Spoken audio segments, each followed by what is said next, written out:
The beauty of the Pacific Northwest surrounds the track. That is Washougal, the dark, rich soil known to become slippery late, and the afternoon shadows proved tricky as well. Wild action earlier today. The battle with Eli Tomac and Chase Sexton continues to heat up. Tomac just edging his championship rival. Rematch is next. 450 Moto 2, moments away. It's the final race of the day here for round 8 of the Lucas Oil Pro Motocross Championship. The Motosport.com Washougal National, presented by Peterson Cat. Jason Wygant joined by the 9-time national champion and Washington State native Ryan Villapoto. Can't ask for much better action between Chase Sexton and Eli Tomac. We'll show you exactly what it looked like a little over an hour ago with their first moto. And this is the first time we saw them literally get into each other at one point, and it came down to the wire again. Let's show you the race recap. This has been so fun to watch. Yeah, it's been really exciting to watch these two race.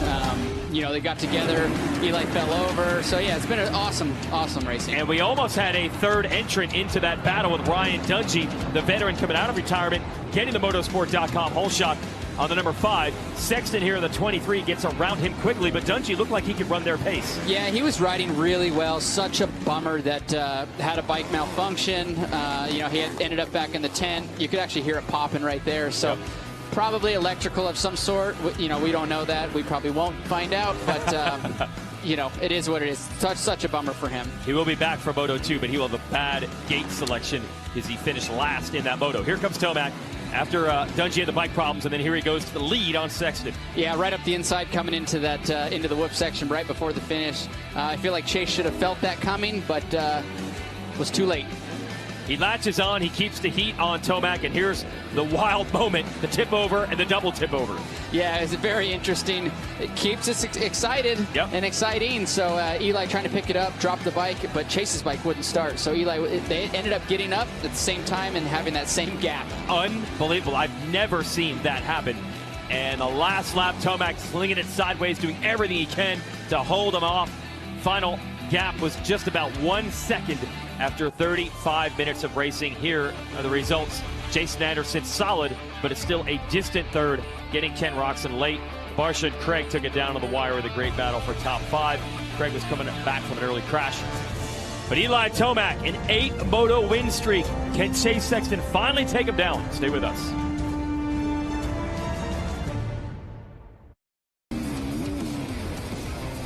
Giving you the view from the GoPro Hero 10 camera on Justin Barsha from earlier today.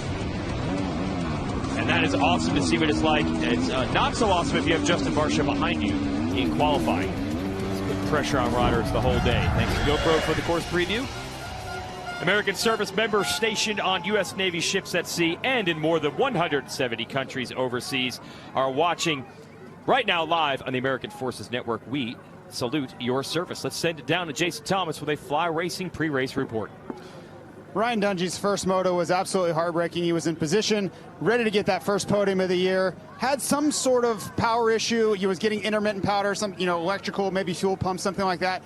This second moto is going to be really tough, though, because he's on the very inside of this start. And if he doesn't get out of the gate clean and establish himself going into that first corner, he's going to be mired in the back. So really tough set of circumstances for Ryan Dungey going into Moto 2. Yeah. Thanks. That's far inside. Sounds great in most sports. Doesn't work in motocross. Yeah, you know, it all depends on his jump. If there's a place that inside will work, it can be here at Washougal, but it all depends on his jump. He's got to get a good jump and get the power to the ground and then start moving right. Every rider dealing with the vision today with the shadows. 100% goggles offering the riders multiple solutions. Here's 100%'s John Kuzo with more. John Kuzo with the 100%. We're at Washougal, one of the long-standing tracks on the circuit. Also long-standing is the problem with visibility here at Washougal. So we bring a little bit different lens technology this week beyond our clear and smoke. We have our yellow, our persimmon, and our hyper coral. Our hyper lenses will brighten your contrast, amp up your colors, and enhance your vision on the way to victory. That's the goal for all the riders here. Now we'll have great vision. We're going to show you the racetrack here. It's our MX versus ATV Legends track map. Ryan Villapoto, talk Washougal here. Yeah, as you guys can see the shadows, see the big fir trees in the background, the sun coming through there. Right now with the sun positioned right here in this section, it is all shadowed, but as we move to the left here, you can see the shadows and the sun, and the eyes don't adjust that fast. So goggle lenses play a factor into this. Some run clear. As Kuzo was talking about, there's those different lenses that help with that. So, you know, track's coming. I wouldn't say it's coming to the riders. It's getting rougher. It's getting more slippery. Here's that sand section after that big single. Shadows are getting gnarlier.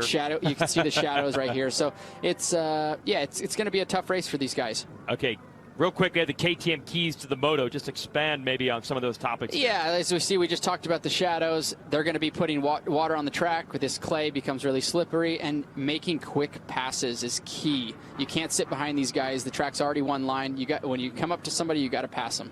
After this weekend, 2 weekends off, and then the final 4 rounds of Lucas Oil Pro Motocross. It will start with Unadilla in upstate New York, which you told me is one of your faves. Unadilla was always one of my favorite. I'd say my favorite track on the circuit Glen Helen. Oh, okay. And then Unadilla. Yeah, Glen Helen. I'm sure you logged a lot of laps out there Yes. in California. That's like a testing ground for a lot of the guys these Yep. days. But Unadilla will be up next on August the 13th. Let's get the Fly Racing 30-second card up and get ready to go. Maybe a rematch in line here between Eli Tomac and Chase Sexton, who've been taking it down on the wire the last couple of motos in this series. See if Dungey can get a jump from the inside. We'll see if anyone else, maybe Jason Anderson, can run with Sexton and Tomac if they can see them off the start. So much on the line here. 8 straight moto wins for Tomac. Sexton is tired of the second place finishes. Here we go. 30 minutes from Washougal. We're underway. Sexton, a huge hole shot. And he's got Tomac right behind him. The rematch is underway. Anderson there as well. Headed up Horsepower Hill. I think Anderson made the move on Tomac. Yeah, right into second place there. Eli's going to be pushed out here wide. Oh, super deep by Eli over Horsepower Hill. Can he get Anderson back? It worked. Just jumped big time there. AP right in fourth there. Benny Bloss in fifth. Savachi sixth. But Dungey nowhere in sight, so the gate pick ruined him, and immediately Tomac to the rear fender of Sexton. Here we go. Down to the inside, is he going to make a pass already? No, Sexton able to cover it. Everybody else is going to learn the lesson here, just how fast these two have been. Plessinger looking to make a move on Anderson for third. He's got the KTM on the inside. Anderson holds him off for the Kawasaki. Yeah, it's like woods riding for AP right now. Hard to see, got some ruts. Yeah. Trees? Yeah, exactly, man. It's the way he grew up. Okay, so back to the battle for the lead. Tomac right there on Sexton. Big airtime for Tomac on a lot of these jumps here. He is in full send. Yeah, he's trying to make a move really fast on Chase. Get into that position to just pull away. Big intensity from Tomac on lap 1. Yeah, grabbed a huge handful of throttle. And that's a couple of times where he has really pushed it on this first lap over the top of Horsepower Hill. That floater jump down into that corner we just talked about. 1 lap in the books. Can Sexton go the distance against Tomac, leading? And look at that. They're already pulling away from Anderson, who's riding very well. But they have just stepped up the game to such a significant level right now. And a lot of times Tomac gives it a couple laps, but he is not waiting right now. You can't wait with somebody like Chase up there in first position. I'm just looking back at the leaderboard here. You have Kenny back in 8th and Dunge back in 9th. Tough break for Dunge. With that bad gate pick, not much you can do on the inside the way this start is set up here. All right, so they go hook onto the start stretch. We've really completed 1 full lap of this Washougal layout. See if Anderson or Plessinger can keep these two somewhat in check as we go uphill. This is where Tomac right here had the big jump the first time around. Not quite as aggressive this time. Looks like Chase is just inching away a little bit. Let's see if Eli can regroup here and close that gap. It would be absolutely huge for Sexton to end the moto win streak. It would be even bigger because it would be the overall win as well. So that's what's on the line. I think Anderson has figured it out just a little bit now. Yeah, if Anderson can bridge the gap to Eli, put pressure on Eli, that'll give Chase a little breathing room. Absolutely, and he has closed back in. So when they took the green flag at the end of lap 1, they had pulled away from Anderson. Since then, Anderson has closed back in.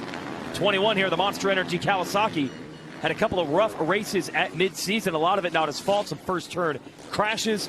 Got back on the podium overall last week. 3rd place in Moto 1 today. And that's exactly what he said on the podium. He needs to get a good start, get up there, run with these guys, and see their pace and see if he can stick with them. Yeah, in Moto 1 he had a good start, but then he fell. So looking to do a little bit better this time. As they work their way through, it's a new section of the track. And yeah, big difference in the gap. Tomac was showing Sexton a wheel there last time around. Now Sexton has pulled it out. And we'll get another update on the gap here as they come through the finish line. And it has gone from 1.5 to 1.6. Yep, 2:16.2 from Chase, 2:17.2 from Eli, and 2:18.4 from Jason Anderson. You mentioned Roxon. He's made a couple of quick passes. Yes. He's up to 6th. Yeah, Yep. that was quick. There's Savacci at the 17. That's Anderson's Monster Energy Kawasaki teammate, riding with a really sore ankle. Had to sit out the last few laps of practice. We checked on him. He looked pretty miserable in the truck, but gritting it out right now in the top 5. Yeah, these guys are, every one of them, they're all dealing with something certain weekends, and you got to push through it. Joey's got a bad ankle, twisted it in practice, and now that's what he's left with. He's got to push through it. He's riding really well right now in 5th. He'd already hurt the hip on that leg. Said he really tries to not take the leg off the peg. It hurts to dangle it, but sometimes you've got to do it. So there's Plessinger, there's Savacci, then Roxon. Benny Bloss really been building a case lately. He's been solid on that 73, the BBMX KTM, hovering around top 10 the last couple of motos. And then I believe it'd be Dungey coming through after Benny. There is Dungey on the 5. And Barsha and Craig going to renew their battle for Moto number 1. It came down on the wire, and they're right back at it. Yeah, Craig just got a really good drive out of that turn. Coming up out of that left-hander, was able to get right up next to Justin. And Barsha and Craig almost come into each other in that tight right-hander. Yeah, it's almost a perfect scenario there to do like a brake check where you think you're going to get on the gas, and but you actually get on the brakes a little bit, and the guy behind you ends up hitting you. Is that on purpose? Well, if you brake check him, it is on purpose. Okay, all right. You were saying it right now. I mean, look, Barsha's hard to pass. Craig and everyone in this class knows it firsthand. Craig looking for an opening here. Craig right now has his number. I think Justin's holding him up. Yep, Barsha just tiptoes around that inside enough to cover it. Craig's going to try it down to the inside. And as we mentioned in Moto 1, both of these riders want to be on Team USA at the Motocross of Nations. They're raising their hand. They're putting in their pitches. So they're battling each other right now in a bit of an audition to race for the team and their country. And Barsha keeping that gas wide. No room for Craig to make the move. Yeah, he's got to be one of the hardest guys to pass in this field is Justin. When he wants you to keep you behind you, he will. I mean, you raced him for a while. You know what it's like firsthand. There he goes. Oh, I thought he was going to be able to come up the inside. Barsha just so crafty with that. And Craig's going to try it again. He's trying literally every corner now, looking for an opening. Yeah, inside, outside, completely different lines, just to try to get around Barsha. This is for 9th and 10th right now. 450 field still pretty deep with Dungey just ahead of them. Bloss riding very well. Roxon, Savacci, Plessinger, Anderson, that's 3rd. Right now, Sexton has Tomac held by 1.8 seconds, so we'll stay with this one. Everywhere Craig goes, they meet at the apex, and Barsha is there to slow him up. Horsepower Hill, what can Craig do here on the outside? Yeah, let's see if Craig can push Justin into closing the gap to Ryan Dungey. Now, Barsha, some video surfaced of him riding a 250 during the week. We have a feeling it's going to be Sexton and Tomac on the 450s, but for Motocross of Nations, you do have to have a 250 rider. So these are considered the lead dogs for it. And then Craig's mechanic said they're building a 250 for Craig to ride this week. He almost touched again. Craig just with the feet off the pegs, man, they're going to that on that right hand, they're going very inside, and it's super tight there. They got to watch that, the plastic piece that's the track marker from hitting their bar on that, the front brake. Some are wearing handguards, but Craig's not. And while they're battling, they actually have not lost that much ground. They actually still have that Bloss and Dungey battle not too far up the road. 1.5 seconds the gap between Sexton and Tomac. Sexton pulled it out a little bit. Tomac reels him back in. We got the drone back in action now. And Tomac's closing the gap. The Beta Motorcycles drone cam giving him the shots from Washougal. Yeah, really good angles from up here. Being able to see everything directly down on these guys, seeing the way the track's developing. Oh, Barsha down. Not sure what happened there between those two in the battle. We can show you. See if Craig got aggressive or was Barsha all by himself.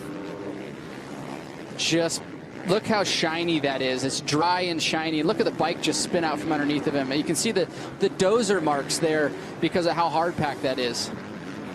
Craig's got to have a sigh of relief. That was tough trying to make the move. He didn't have to. Back to the leaders. Up horsepower hill we go. And it is on again. Sexton versus Tomac. Fantastic, the intensity between these two. We've mentioned it's a battle of generations. Tomac has said this will be his last season in Lucas Oil Pro Motocross. He will come back just to race Monster Energy Supercross last year, and will probably call it a career after that. Sexton has said, I want to beat him while he's here. I don't want to wait till next year. It would be a big accomplishment, and to beat Eli before he, goes Supercross only and then retires. He's one of the best to do it. And it was funny, Tomac was in this situation too. I remember, well, Ryan Villapoto being on the track and Eli moving into the 450 class, Ryan Dungey as well. Yep. When he was the young lion trying to take it away. And experience, man, you had the experience at that point. Where is the line? What is the difference when you have that championship experience? You can't make it up. You can't unless you've lived it. Like we're watching Chase right now. We're watching Eli, completely different times in their career. Yes. A guy that just moved up to 450, a guy that's on his way out, but you can't replace experience. Does it allow you in this situation to be a little bit cooler under pressure? I mean, they're pushing, it's intense, it's kind of a strategy game. Can you be a little more relaxed? I mean, in that moment? if I'm Eli right now, I'm putting pressure on Chase and basically in hopes or in knowing that he's gonna make a mistake. There's 2 motos a day. There's 24 motos in a season. That's just a lot of racing. So consistency is key. Little mistake by Chase right there. So those are the little things we're talking about. This Eli is just he's like a diesel. Yep, just relentless all the way down to the end. Fly Racing Battle Box is back. Is that Dungey there working on Roxon? Well, that'll bring back some memories for you as well. And these two have spent many, many years battling each other. Plessinger is also in that mix. I think that's Plessinger there, Roxon, Dunge, and then just ahead of him, Savacci, who would be in 4th. That is a 4-rider freight train we're watching right now. Looks like Kenny just ended up passing Aaron Plessinger. Yep, okay, so Roxon moving forward up to 5th. Then Plessinger, then Dungey. Good battle, as is the battle for the lead. Tomac has it down to 1.2 seconds. And you just get the feeling that this is the start of it. There's going to be a lot more in it between Tomac and Sexton. Tomac's going to take some swings at it. And Sexton is going to do everything he can to hold him off or get him back if it happens. And I'll tell you this, for everybody else, these lessons learned that Sexton's getting right now, it's going to make him that much better in the future, maybe when he's the guy. Yeah, you watch Chase's very first year on the 450, a lot of mistakes, some pretty big crashes. Yep. But now we've seen him mature, and the Chase we're going to have for next year is going to be, if he keeps doing what he's doing, he's going to be a reckon to beat. Yeah, he's learning a lot right now. I'm sure it's frustrating at the time, though, with Tomac hanging 8 straight moto wins on him. A couple of overalls, has taken the points lead away, and he's taken his lead away as well. He's right there, gap down to virtually nothing. As we head to the whoops. And Tomac choosing to follow, well, just shading the inside a little bit. Jump line for Sexton, blitz line for Tomac.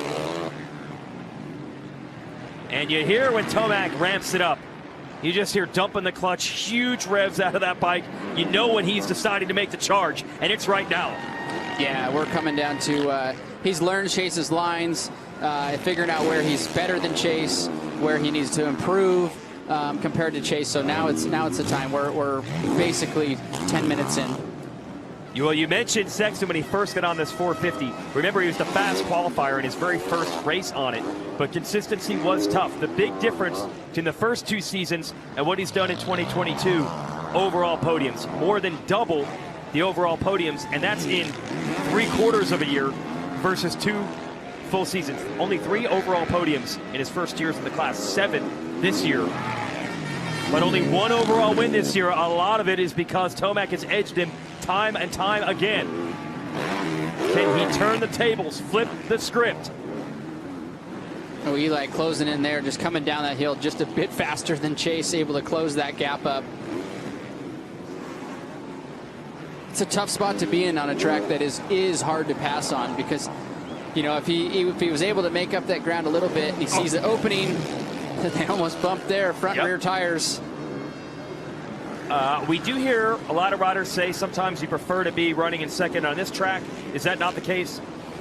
You know, I would probably prefer to be in the lead if it were me. Yep. It's hard to pass. The roost hurts really bad. Yep. And you have the clean air. So I'd be in Chase's position right now. Tomac trying to get there right now. You notice he's been following him a lot. Does he have one spot picked out that he's waiting to get there?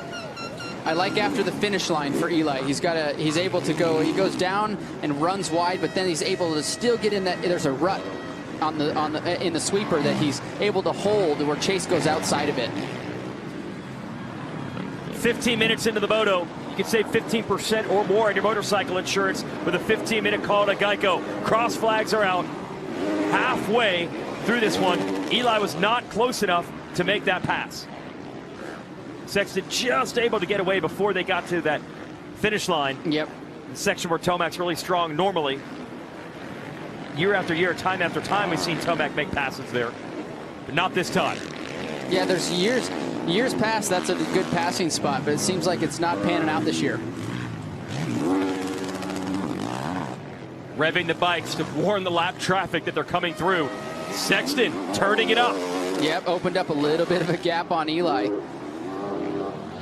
It's got a cat and mouse race on our hands. Yep, big moment in the moto here. Can Tomac reel him back in? Sexton has opened it up from a lap ago. This time it was almost wheel to wheel. Now it's 1.4 seconds. Up horsepower hill we go. Woo! Airing out. That jump is Sexton.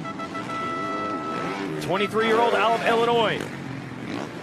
And the 29-year-old veteran out of Colorado. It's been like this now 3 straight motos where they've thrown everything at each other. Really could have come down to the wire in the moto before that, even at Millville, but the Sexton crashed while leading, and that gave Tomac a little bit of a gap. Back to the drone, show you the lines, and they pulled it to 15 seconds now on Anderson. Roxon has gotten Savachi. Pretty solid day for Roxon. Yeah, he's riding well. You know, didn't get the greatest of starts. I think the first lap I looked, he was around 10th or so and made some quick moves, and now he's sitting 4th. All right, so Roxon, trying to right the ship after a couple of rough weekends, bad motos, had some crashes last week, and you can see there's the progress of Roxon as of late. Gone from 6th to 4th. They're making the move on Savachi. He's riding with the ankle injury. He's 5th.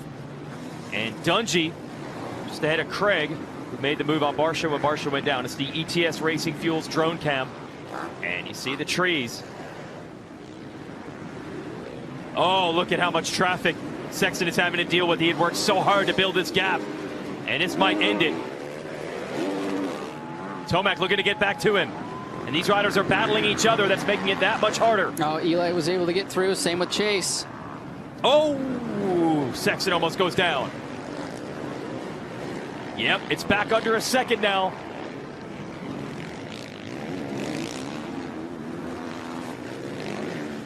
Sexton said last week one of the things he's really had to learn in the 450s, especially because you race that full 17 races at Monster Energy Supercrosses, managing the fitness throughout the year. He rides 2 days a week now where he had been riding 3. Works a lot with Tyler Rattray, former teammate and a good friend of yours in Florida. Yep. He's taking 1 day a week off. He's like, I'm not going to gain or lose fitness at this point in the year. You know, they have so many laps. They turn so many laps on these motorcycles. You know, as for so they have the seat time. So when he means a day off, it doesn't mean he's sitting at home on the couch. It's probably a good road bike ride. You know, low heart rate, just to get that recovery ride in, to stay fit, because they have the laps, they have the seat time. And also saying not really making changes to the bike at this point. He says it's on him. He stretched it back out. Tomac got close in the traffic, and now it's over a second, 1.2. So 4 seconds or 4/10 of a second to the good for Sexton in sector 1. 4 more tenths added here. Does Tomac have another push in him? It's up to 1.8. It's about as big as the gap has been. It is fighting for tenths. That has been the story the last couple of motos between Tomac and Sexton. And you cannot overstate how huge it would be if Chase Sexton gets this done.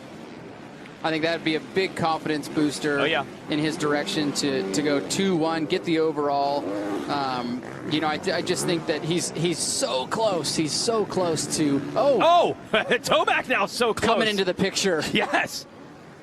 Trying to give you an update on that battle. That is Dungey versus Roczen for the number 4 spot, but obviously we want to keep our eyes on this. I don't know what Tomac did there, but he took what was nearly a 2-second gap down to nothing in one section. So the battle renews again. And this is that area he likes to make passes. Here it is. Sexton saw it coming. Eli's just able to hold it in a little tighter there. I like that line that Eli has. So now it's wheel to wheel. Can Sexton gain it back through here like he did the last lap?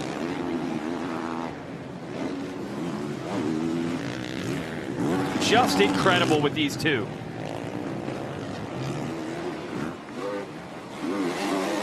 It's like little momentum battles within each moto. You think somebody's got it, the other rider responds.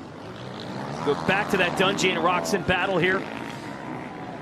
A long way to go to get Anderson in 3rd, so it's between the two of them for 4th. And it's hard to tell. It's not like they're making any big mistakes. It's like to just have maybe a little bit quicker in certain parts of the track. But from watching it, it's really hard to tell. Yeah, that was alarming how quickly Tomac was able to close in downhill. He just came into the shot out of nowhere. Yeah, right away. And you see Dungey and Roczen still battling. They had some great races back in Dungey 1.0 in his original career. Now that Dungey's back, they're hooking it up again. Dungey trying to make the move as they head to Horsepower Hill. Dungey just shading to the inside of Roczen a little bit. Scrubs it to get side by side with him. Can he complete it? I think he's got him around the outside. He's going to be on the outside for this next left-hander after Horsepower Hill, though. Can't get it in the trees. Back to the battle for the lead. So Sexton once again inching away. But let's see what Tomac does as they start heading back downhill. It's where he closed in the last time.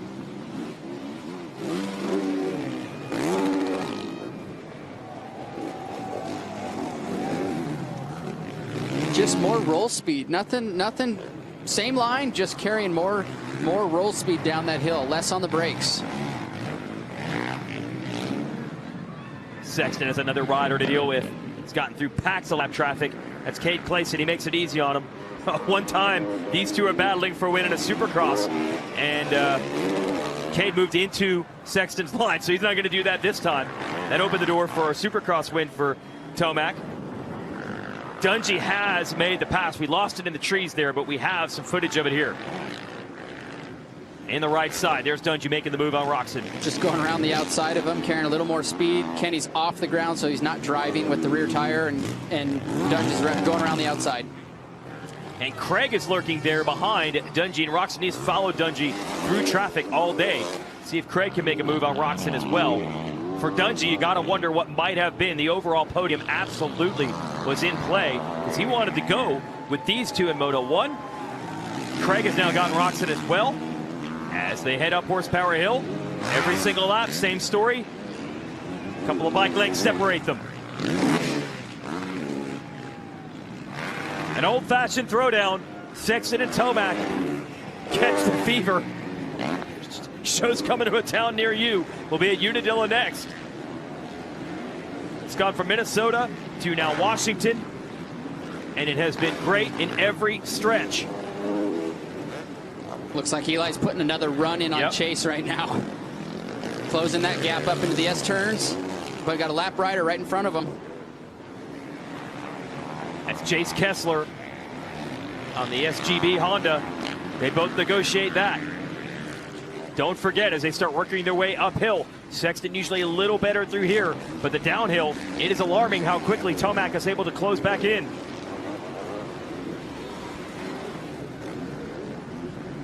And here comes that section. So they start heading down here.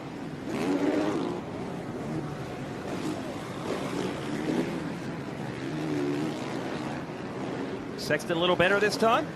Yeah, Eli didn't make up as much ground as the last two laps that he did, so maybe Chase has figured that out. You know, coming down into the tree section before the whoops, he's got all this heat when he didn't have it before, so maybe just turned it up a little bit. Time starting to run out. Under 6 minutes and 2 laps to go. Sexton trying to end the moto and overall win streak of Eli Tomac. That would be massive, especially going into the break. Yep, Eli just ran a 2:12.6, and it was Sexton was a 2:13.2. So he's got a little on him. So another push from Eli Tomac. And there you can see he's closed the gap up further. I mean, I would say that the fans got their money's worth. Absolutely. That's what you wanted to see. I mean, every inch of both motos, they have been battling. And it's on again. Tomac is right there. Now you know it's going to be a big send for the pass. Shows him a wheel. Sexton responds. That was an amazing turn by Chase. Yes.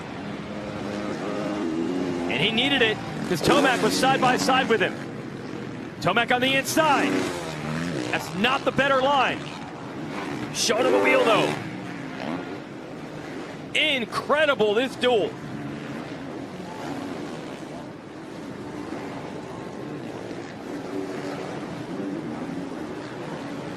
Into the trees. About to pop out. Into the S-turns. Super slick on the exit of this corner. JT, what do you see? Well, I found it interesting that Eli Tomac said in the first moto on the podium that you have to find a spot and then kind of wait and use that one spot to attack all at once. You can kind of see him sitting back now. He made that huge splurge of energy, made an attempt at it, didn't get it done, and now he's kind of waiting again. And I think he's trying to stay out of that roost as well. Yeah, Sexton stretching it out just a little bit now. Is that how you really have to play it? I mean, you're not dropping off a lot, but it's got to be surges. You know, I think that it could be a surge from Eli kind of regrouping right now. It could be a surge from Chase, just putting a little extra in. You know, but yes, I think that you have to play these, especially on this track, it's just not balls to the wall where you can just try to make a pass anywhere. You really have to set it up, and Chase has now got a nice little gap on him. He does. We'll see if Tomac has another run in him. We've got to take a break here on MAV TV. We'll be right back. No, we're going to stay. We're going to stay. All right, it's too darn close. We'll figure out a way to get the break in at some point. They get around Carson Brown, who's on that two-stroke, the local native. Got fans cheering him all over the track. Great run for Brown today. As we go back, this is about as big as the gap has been, 2.1 seconds. Might Sexton have done this? Might he have withstood the challenge? Yeah, I think he might have. It's 2:14 for Chase's last lap, 2:14.4 and 2:15.7 for Eli. Can Tomac ramp it back up? Can Sexton remain error-free?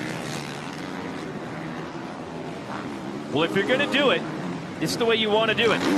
In a straight-up fight. And right now, Sexton has him covered. It's getting away. Yeah, nice lead now. Just takes a little bit of the pressure off. He doesn't have to watch those insides.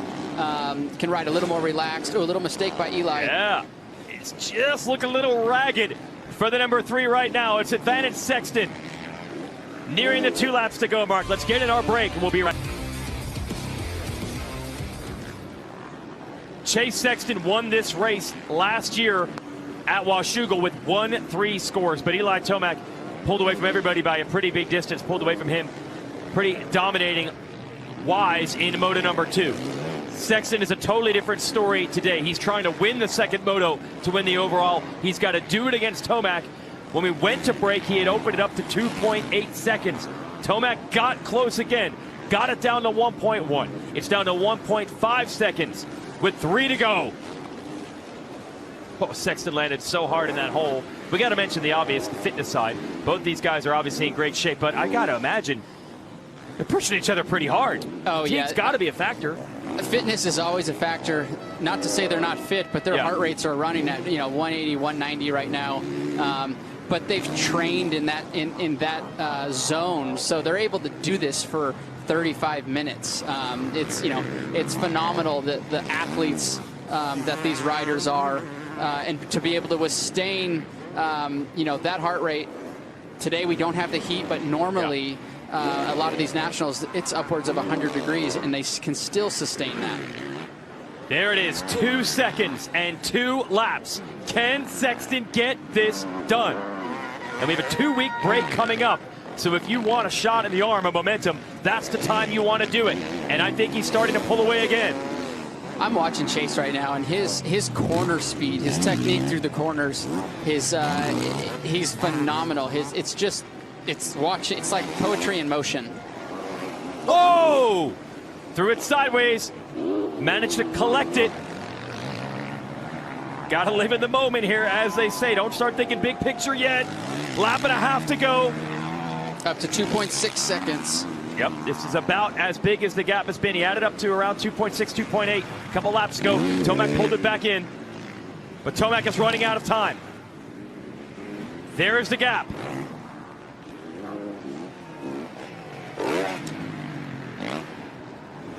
High drama and high stakes here at Washougal. Tomac's win streak, it's really more than that. It's not just about points, not just about wins. It's Sexton saying, I can take Tomac on one-on-one when he's at his peak, and I can beat him. And right now, he's getting it done. Look at that. It's just doubled in that one section of the track, almost 4 seconds. Yep, 3.9. Chase is running some really fast laps right now. Well, in Moto 1, they both put in their best lap of the Moto on the last lap. I think it was the next to last lap that they did that. The previous race at Millville. I mean, we have seen these two just raise the game, match each other. This time, it looks like Sexton has found something that even Tomac cannot match, although he almost went off the racetrack. Plessinger with problems now. We don't have it. He was in 8th. That's going to change things in a hurry for him. It's been a frustrating season for AP on that Red Bull KTM. White flag is out. Sexton's got to avoid the mistake. Can he put him away in a straight-up fight, which very few have been able to do when Eli Tomac's on his game? Tomac is one of the all-time best at this. 3 straight titles, 17, 18, 19. Seem to be back to that championship level this year. He'll still leave with the points lead if it ends like this. But this would be absolutely huge if Sexton can finish it off. Yeah, it's really good for going into a break like we have. We have a 2-week break coming up with Chase leaving. That's if it stays the same. If he gets this overall, it's a good note to leave it on to start that 2-week break. Everybody else is thinking, okay, what can I do? What do I need to do? Do I need to improve my bike myself? And then Chase can get into it's a confidence booster, and he just keeps plugging away on what he's doing and what's working for him, obviously. One more time in the back. Gap is huge, 6.5 seconds. I think that's it. Tomac settled. It's up to Sexton to bring this thing home and avoid the mistake. He was leading Moto 1 last week, threw it away. He was leading a Moto. Colorado threw it away. This time he's got enough of a gap. Shouldn't have to push the edge. No, he's just riding it now. Just consistent pace all the way to the finish, not trying to take any real chances, but also not laying down too much, because that's when a lot of mistakes can happen. Is I'm going to take it easy. I'm going to ride this thing into the finish, and then you're not pushing. You're not riding your normal pace, and then something pops up and bites you. And to make this accomplishment bigger, we talk about the momentum and confidence for Sexton, but Tomac knows that as well. he would have loved to have gone in the break with the 9 straight moto streak. Oh, for sure, for sure. The overall win, adding to that 9, making it 9 motos. Yeah. You know, but Eli's a veteran. He knows what he's doing. You know, he's got the red plate right now. There's 4 rounds left, so I don't think Eli's in any panic mode. Right. Little bit of big picture there, but in the end, this time, Chase Sexton has slayed the dragon. Eli Tomac threw everything at him. Sexton's too strong this time, and he gets the win at Washougal. Phenomenal race. I mean, what can you say? You beat Eli Tomac straight up in Lucas Oil Pro Motocross. You have done something special, and we've seen Tomac ride very well at this track, including the first moto today. This is huge for Chase Sexton and his maturity and attempts to win this title. Just let him soak it in here. Wow. Final margin, 8.4 seconds. They beat Anderson by 49 again. Here comes Anderson across the line. I've said it several times. He's riding well. These guys are just out of their minds. Yeah, they're on another level right now. Yep. Dunge not too far behind. Dungey just kept charging all the way to the end, made it interesting. And for Dungey, he's going to think about what might have been for the podium today. If he didn't have the bike problem in Moto 1, he might have had the pace to put it up there on the box. I honestly think he had the pace for running that first moto and, you know, being potentially up there on the podium. There's a lot of what ifs, obviously, but would have put him in such a better position for the start of the second moto instead of way inside. It's a great run from Dungey. He was 2:20 in the last lap. He actually was even quicker than Tomac. The only rider that was quicker than Dunge down the end was Sexton, and there it is. Getting it done. Been beaten with the experience of Tomac a few times mistakes of his own. He takes congratulations actually from Tomac's team manager, Jeremy Coker, and then his own team manager, Lars Lindstrom, digging deep. We are back. Another phenomenal run. It's the Motorsport.com Washougal National presented by Peterson and Cat. Let's give you the Lucas Oil race recap of the second moto. It was really this. 23 of Sexton and the 3 of Tomac throwing everything they had at each other the whole time. Yeah, they both rode phenomenal. Chase was weathered the storms, multiple of them, and was able to. And oh, there's Justin going down. Yeah, Barsha goes down. He was in a battle with Craig. That allowed Craig to eventually make his way into the top 5. Ryan Dungey, a bad start, was able to work his way to 4th. Jason Anderson 3rd, but here's the battle. Yeah, back to what I was saying. These guys were on another level, and Chase rode phenomenal, was able to weather multiple storms from Eli and come off with the win. Yep. Curious to see what happened the last 2-3 laps where he really started to march away. I mean, obviously, that's usually where Tomac does his best work. He's so strong, so fit. Whatever the case, this time, Sexton able to pull away and get it done. You can see how much that means to him just reading that body language and the celebration as he came across the line. The 8-race moto win streak for Tomac is over.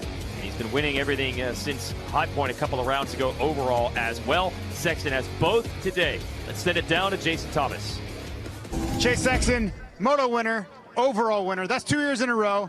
You break the streak. So much good came from that moto for you. That was a really good moto for me. Whole shot was awesome.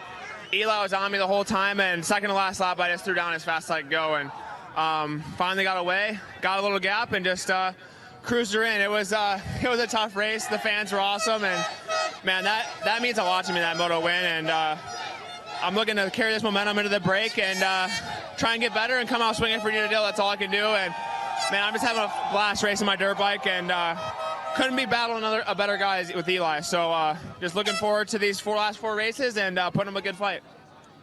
The points stay the same at 5, but that was a serious momentum swing for the 23. No doubt about it, and the right time to do it with a 2-weekend break coming up to think about it. Certainly his spirits are going to be lifted with that as we get ready to go racing at Unadilla on August the 13th. He mentioned that the whole shot was awesome. We will show you that with the motorsport.com whole shot replay. Right out of the middle. Yep, he actually started there in the first moto, right next to the box on the inside, and got 2 great starts out of there. This one was even better than the first moto. Controlled the whole shot all the way through. Yeah, it's going to say he led every lap here, but that doesn't really tell you the story of the race because he had pressure from Tomac the whole way. We'll get his side of the story. Let's send it back to Jason Thomas. Eli Tomac, great battle. You know, you came out on the other side of it. I'm sure you wanted to get that win, but still a great ride today.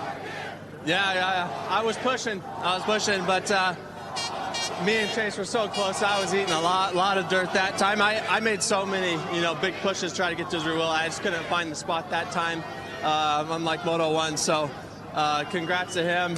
Like I said, did everything I could, but that one, the second was all we got. Well, you hear the crowd in the background chanting one more year. They want more of Eli Tomac. Yeah, he said he's going to race Supercross only next year. There he is accepting the red plate again as he maintains a series lead. But these Washougal fans would love to see him back in Lucas Oil Pro Motocross. And he said last week that his team manager, Jeremy Coker's been saying, hey, you're having fun. Why don't you come back and race motocross next year, too? We'll see. Yeah. Anderson, 3-3, makes the math easy for third overall. That's 2 straight overall podiums for him in the Monster Energy Kawasaki. Roxon, that's a much better run for him this weekend. Yeah, 4-6. Yeah, he rode well. Yep. And you don't even see Dunge in the top 10, although he might have been the 3rd best rider today. Interesting the way the math works out. Send it back to the podium. Jason Anderson, 3-3 on the day. Some consistency, which I feel like is maybe one of the things you've been looking for. Yeah, I definitely was the 3rd best guy out there, and it's tough, when you get dropped like that. You're riding alone, but I just got to keep putting myself up there, trying to see that pace and see if I can make it happen. So all in all, 2 podiums in a row. That's good progress for me, and thanks to the whole Kawasaki, Monster Energy, Alpine Star, Scott Goggles, all the Team Pride fans out there, and yeah, it was a good day here in Washington, and let's see if we can keep it going the next 4 rounds. So thank you. I can tell Jason Anderson a little frustrated with not being able to stay with the top 2, but by any measure, this is his best Lucas Oil Pro Motocross season ever. Yeah, there's no doubt about it. I got another measure for you here. He took over 3rd at points last week. He's stretching it over Roxon each time, trying to lock down at least a 3rd place spot in the series at the end. Roxon, a good day, at least a nice rebound for him. Craig, top 5 in points, sent it back to the podium. I am here with an American hero, and I mean that in every sense of the word. Ryan Dungey, really tough start to the day, but you come back firing, you overcome a really bad gate position, you get up there and get into that top 5. Just a great day overall, minus the issue. Yeah, after the first moto, it's dirt bike racing. These things happen. It's out of the team's hands, and it's electrical. So from there, just try to put our best foot forward, be positive. We put a good ride in. Got a not too great of a start, but started picking guys off and just tried to get to the front as best as I could. But overall, happy on the day. Bike felt good, setup felt good. I felt good, laps and every bit. And man, it's fun to be here. Fun to be back, man. Weege, can we get a 4th spot for Team USA? I want Dungey on Team USA this September. you want that American hero theme to continue. He's certainly showing he's got some speed. Our next race will be August 13th at Unadilla. Fast Lap qualifying show starts at 10 a.m. Eastern. 1 o'clock, we will have 250 Moto 1 and then 4 straight hours of coverage there. You saw those Geico point standings earlier. It stays exactly where it was coming in between Tomac and Sexton, but big momentum for Sexton. Great racing today, RV. Had to have fun today watching the show. Yeah, it was great. It was awesome. Very exciting. All right, thanks for Ryan Villapoto and Jason